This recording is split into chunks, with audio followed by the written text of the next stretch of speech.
teenager hooked on violent computer games. He's playing them an incredible 16 hours a day.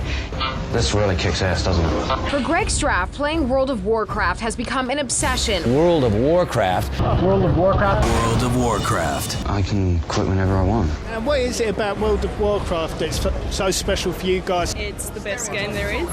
In 2004, Blizzard released World of Warcraft. This has made a lot of people very angry and been widely regarded as a bad move. It took less than a year for World of Warcraft's impact on gaming as a whole to be evident. By the end of 2005, the game was already at 5.5 million subscribers, increasing to 9 million players in the World of Warcraft. Only 2 years later. It's huge. For context, EverQuest, the previous king of the genre, peaked at around 500,000 active subscribers, according to this book that Wikipedia cited, but I can't find an online copy of. As subscriber counts kept going up, the game kept changing to make sure everything stayed fresh. The first expansion, the Burning Crusade, finally let players fly around the map. Mists of Pandaria introduced the brand new Panda race, which to this day is played by no one. Battle for Azeroth happened. World of Warcraft is still at the top of the MMO genre, but for many players, all of these changes made the game feel less like World of Warcraft. This left them yearning for a simpler time, a time more like 2004. Actually, you know what? Maybe a time exactly like 2004. Why don't we just go back to 2004? So finally, on August 26th, 2019, World of Warcraft Classic was released. And it came with one very simple but very important promise. No matter what, there will be no changes. And 5 years later, those servers are still there. No changes, almost exactly as they were at the end of vanilla almost 2 decades ago. So why the hell are people still playing this game?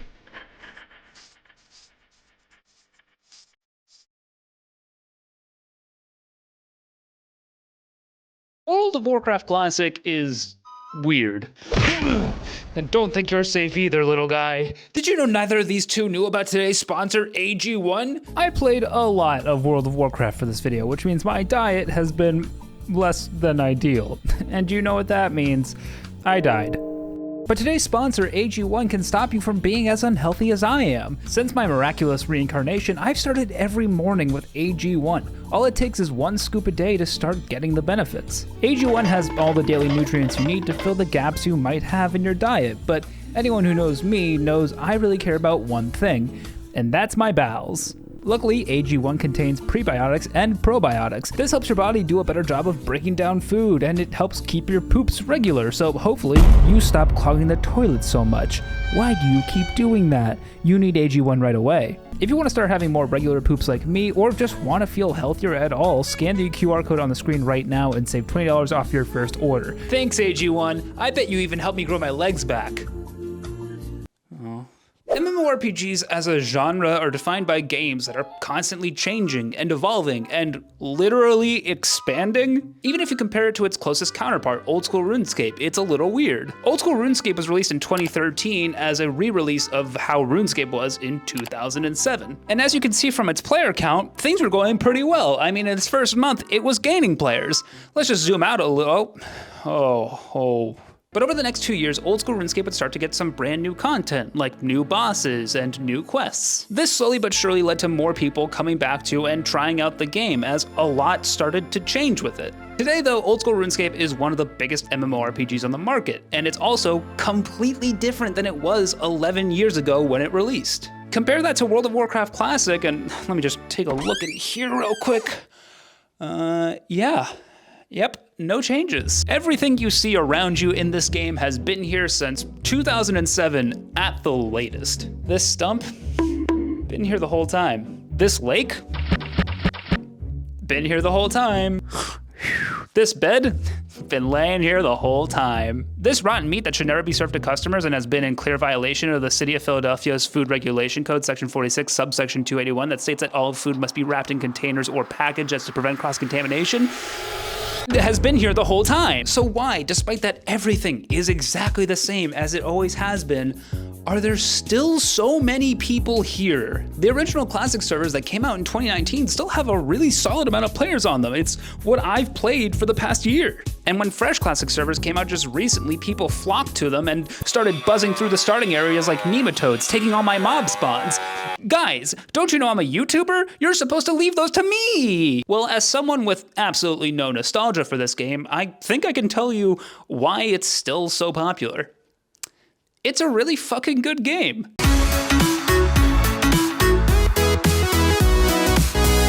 Seriously though, WoW Classic is a special kind of MMORPG. The progression of the game, whether it be just questing or getting gear upgrades or leveling up, hits like crack in a way that so few games manage to do. And as you're journeying through the world and see players in their endgame gear, you start to realize what the longer term goals are for you, and they keep you motivated through some of the low points in the game. But that's not really what I think sets this game apart even to this day.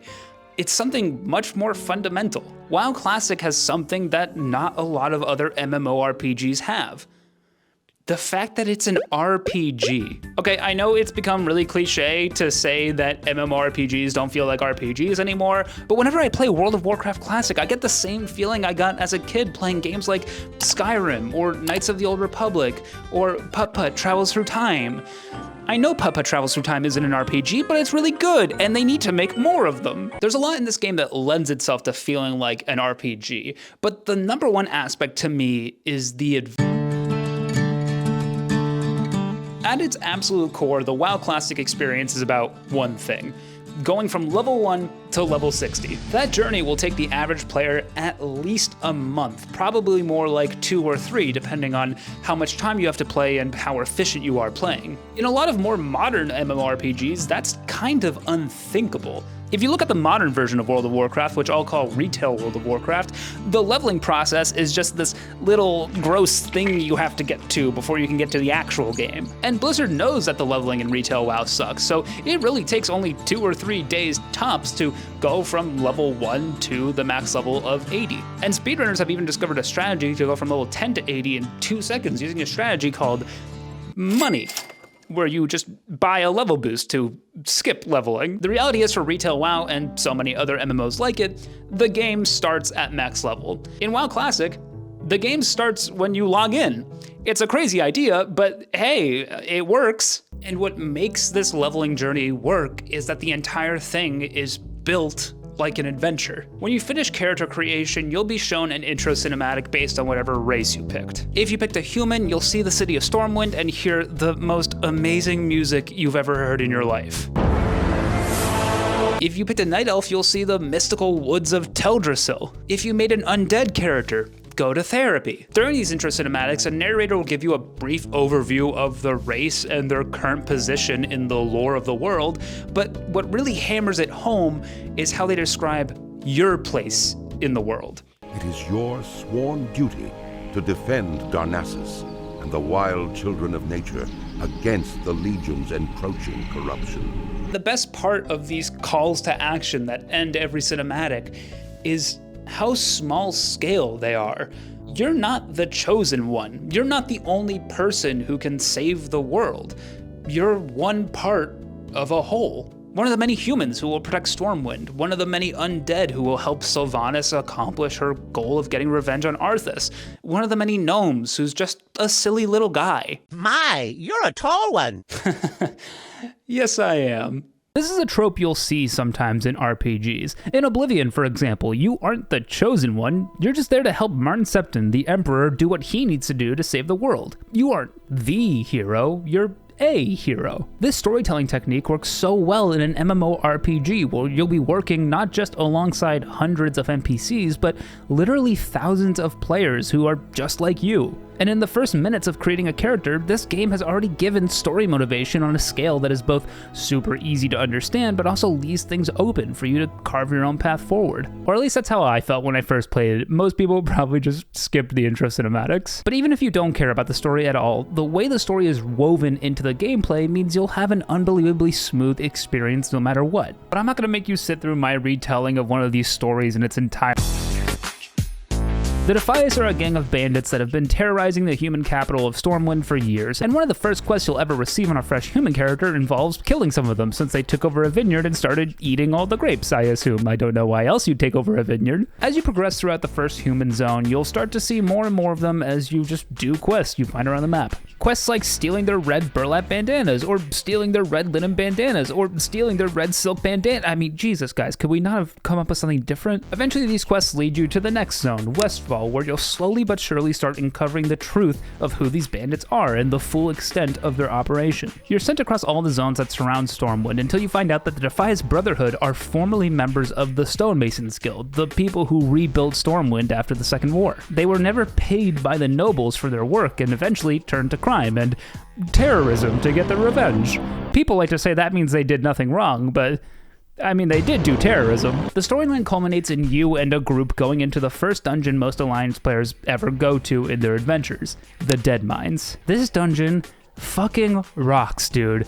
Even to this day, veteran players still yearn for the mines. This dungeon is where the leader of the Defias, Edwin Van Cleef, has been holed up as he oversees the construction of a massive warship that will be used to exact his revenge once and for all, and it's up to you and your group to stop him. This story is not only one of the better small-scale storylines in any MMORPG, it's also just a great gameplay experience. You'll start pulling back the layers by questing in a way that feels natural. The Defias story quests chain together seamlessly across multiple zones, giving you the ability to see what those new areas have to offer, while also showing you just how big the world is. And it all comes together to have you go into what is more than likely the first dungeon on your character. For new players, this whole questline is a cleverly designed tutorial that will help you find your footing in the world. And for veteran players, it's an efficient and smooth gameplay experience that, frankly, I've looked forward to on every character I've ever made. No matter how you choose to play, whether you're story focused or just here to grind XP, this storyline will be an important part of the early levels for your character.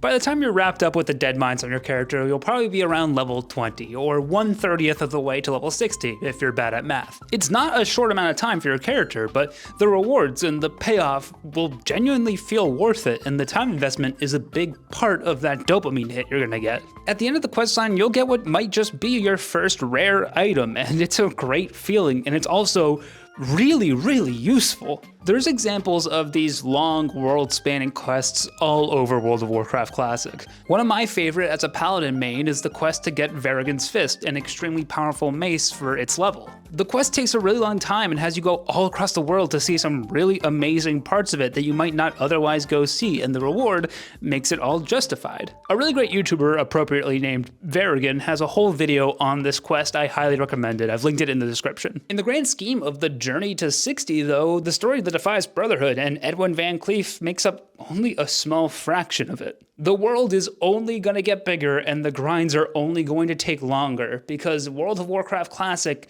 is a slow game. I mean, it's like a really slow game.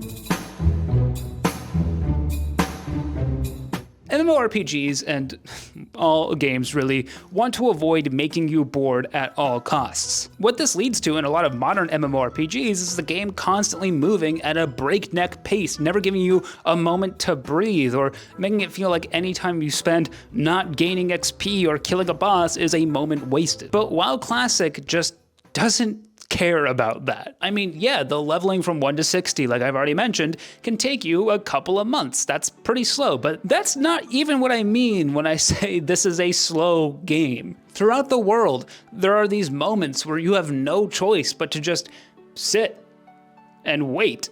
If you want to take the boat from Menethil Harbor to Darkshore on the other side of the planet, you have to just sit at the dock until the boat arrives.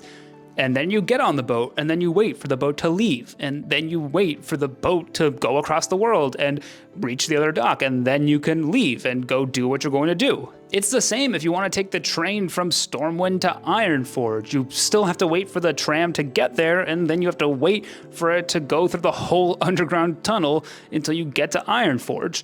If you want to fly from Ratchet to Astronar, you have to take this absolute bonkers path. I mean, what are we doing here? How is the straight line? Have we heard of straight lines? Seriously, this flight path takes like 15 real world minutes. You'd be forgiven for hearing all this and saying, wow, that sure sucks. But in reality, it really doesn't. All of these moments set the tone for the game in a really special way. When you and a few other people are all waiting for the boat together, you have nothing else to do, so you might as well talk to each other. Maybe you could even play the penis game, but I will warn you, I always win.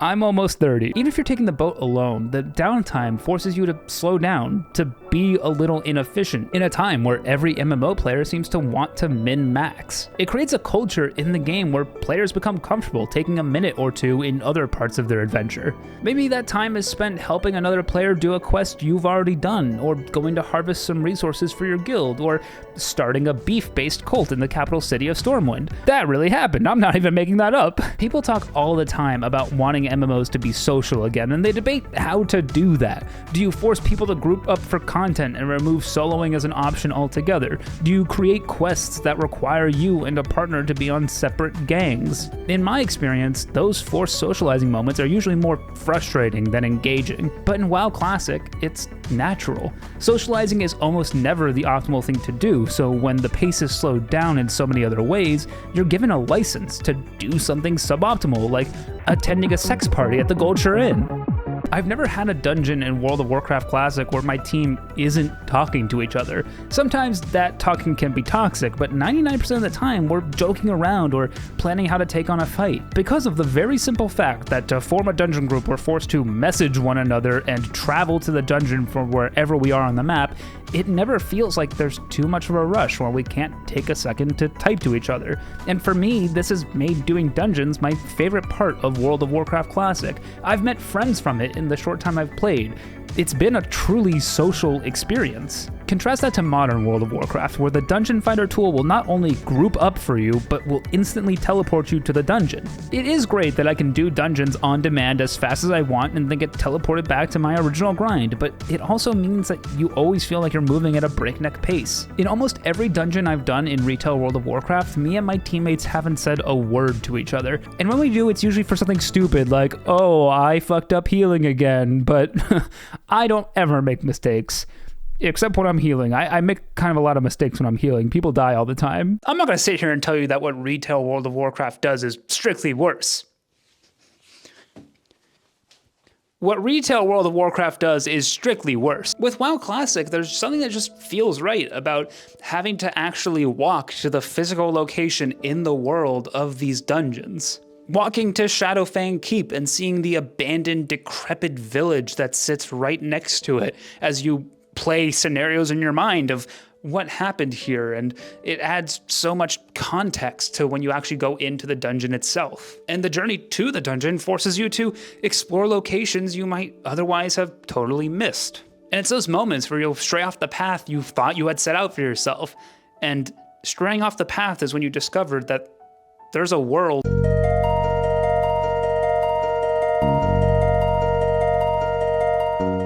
I said at the beginning of the video that World of Warcraft Classic makes me feel the same way I do when I play a game like Skyrim. Obviously, these are two extremely different games, but what unites them is the fact that I never get tired of exploring these worlds, despite the fact that I've spent well over 2,000 hours in each. Oh boy. Remember the Defias Brotherhood storyline from earlier? Well, that takes place roughly here. The rest of the world is here. And then the rest of the world is here. It's a lot of world to explore. This world is massive, something that it shares in common with Skyrim and other RPGs of the same archetype. But the world's not just big physically. Every gameplay system is built to make the world feel even bigger than it is. Jeff Kaplan, the original lead designer on World of Warcraft, said this about the design of raids back in 2005. The world feels a lot bigger for everyone if there's unbeaten content out there. Even if you're the guy who's like level 30 doing a Arathi Highlands quest, but you know that the resident Uber guild of your servers, trying to kill Nefarian, it creates an epic feel for the whole world. And WoW Classic does a great job of showcasing this world to you. When you take those ridiculously inefficient flight paths, you're getting taken on a tour of places around the world the developers want you to see. Maybe it's flying past Blackrock Mountain, an endgame area on your fresh character, or it's just flying low to the ground through Elwyn Forest, seeing all of the other people questing in the area. These flight paths take a long time, but help to cement the feeling that you're in a large world. It's something that fast travel systems and easy teleportation take away from. But making a massive world is pretty easy. I mean, Ubisoft's been doing it for years now, and they're the worst. Am I right, gamers? Make sure to like and subscribe. Making a massive world that's worth exploring, though, that's hard. There needs to be substance under the surface. Parts of the game that make the player stop to think, even if it's just for a second. What I'm referring to is something called environmental storytelling. For example, when you walk into the undead capital city that sits in the ruins of Lordaeron, formerly one of the major human cities, you'll hear the cheers of civilians echoing through the halls, rose petals scattered on the ground leading to the throne room. It's a haunting moment that makes you pause and wonder what celebration was happening here. And how did it go from that to this? Fans of the Warcraft franchise will know exactly what happened in this throne room. For them, it's a callback to one of the most important moments in Warcraft's history. But for those new to the universe, it's a mystery that they'll have to explore the world to learn more about. The Undercity is a place that every single Horde player will go to at some point in their adventure, though, and it's easy to sprinkle lore across these heavily trafficked zones. But the special sauce in World of Warcraft is those areas that players might not go to, the areas that might have 1 or 2 standalone quests, or even no quests at all. If the rest of the world, beyond the hotspots, is barren of anything interesting, it's not going to feel like a world anymore. But in WoW Classic, it feels like every corner of the map has something hidden that is waiting to be found. When I was level 30, collecting herbs around Duskwood, a level 20 to 30 zone, I got myself a little sidetracked when I found a path scaling a mountain. I decided to keep following this path, even though it wasn't on my herb gathering route. There are no quest markers in this big unexplored area of the map, so it couldn't be that important, but I still wanted to keep going, if only to finish filling out the map. And what I found when I got to the center of it was a fucking dragon? A skull-level dragon? Like a dragon that could kill me in one shot? Huh? What's this little guy doing here? And there's a portal that I would have explored closer, but you know, the fucking dragon and all that. I sat here just staring at the dragon for a solid 2 minutes, just wondering what the hell he's doing here. It was a discovery that made the world feel real to me. Believe me when I tell you that the world is full of this kind of stuff. Sometimes it's on a smaller scale, like randomly encountering Rexxar in Desolus, a place that makes me sad, but it was still cool to see the guy from that one Hearthstone game I played wandering around. And other times it's on a way larger scale, like wandering the Swamp of Sorrows and coming across this massive temple sitting in one of the few open areas in the zone. This temple, for example, is the exterior of the dungeon Temple of Atal Hakar. Everyone just calls it Sunken Temple because it's a temple, and it's, well... These little pieces of flavor make this really massive world feel full and alive, like your character is actually part of something bigger. This is a feeling that games like Skyrim nail, in my opinion, and it's the reason I find it so easy to come back to these worlds even though I feel like I know everything about them. It might seem like I'm overselling this aspect of an MMO. I mean, we're basically talking about set dressing right now. But when I asked people a few weeks ago what was important to them in a new MMORPG, so many people said they wanted that feeling of adventure, like they were discovering a world again. WoW Classic has that. Even for veteran players that I meet while grouping up for content, they still tell me they find new things out all the time. I'll agree completely that it is not the most important thing for a game to have all of this stuff that WoW Classic nails, but it's the exact thing that's given it the staying power it's had. It's why people keep coming back, even though they have been here so many times before, despite the fact that it has a ton of jank. And boy, does it have a lot of jank. Things like the graphics are clearly dated, with tree branches just being pixelated 2D textures that don't hold up to any sort of scrutiny up close. Or even with gameplay, where people can take quest objectives from you and you just have to wait for that quest objective to respawn, sometimes for like 5 to 10 minutes. That's a little crazy. That's like, we weren't really thinking on that one, were we, Blizzard? I mean, come on. Or look at this basilisk. Whoa, where's he going? He's got somewhere to be. That's not really jank, I just thought that was funny. Even the game's players show their age. Like, most of them are boomers or can't let go of a meme. Like, how are we still doing Hawk Tuah, guys? It's been months. The jank and signs of age are everywhere in the game, and while I do find a lot of it charming, there are parts that are genuinely bad. For example, the class balance in WoW Classic is genuinely horrible. If you're not playing a warrior, you're playing the wrong class. I main a paladin, and I would love nothing more than to do raids as a DPS paladin, but no one is even going to touch me with a 10-foot pole if I tell them I'm trying to do that. But altogether, the jank and dated aspects of this game are all part of the charm. Parts that maybe do slow you down a little bit, but like I said, that's part of the world. World of Warcraft Classic is, at the end of the day, an old, slow game, but it is genuinely a fun game. It's a fun RPG. I know it might seem weird that I've hardly talked about how good the combat in this game is or how strong the class fantasy is, but to me, that's all stuff that other MMOs have been able to catch up with in the history of the genre. What none of these other games have been able to match is the world and the story and just the way it all feels so cohesive with the gameplay. World of Warcraft was a special game when it came out in 2004. There's a reason it took the world by storm and why so many people subscribed immediately. And to this day, it has retained everything that made it special and everything that made it a good game, even with its age. Even if World of Warcraft Classic continues to never get any changes, I think it's a game that people will keep coming back to for the next 5, 10, 15, even 20 years. Maybe even 30 years. Maybe 50 years. For your support. People are saying 100. Hey, you're a patron. I could see 150. I like you 200 very might be much pushing. because, hey, I could see that you're too. a patron. 250? Patreon is where you're at. You went to the URL in the description and you gave me your money, and that's pretty neat. Hey, you're a patron. Thank you so much for your support. Hey, you're a patron. I like you very much because, hey, you're a patron. Patreon is where you're at. You went to the URL in the description and you gave me your money, and that's pretty neat.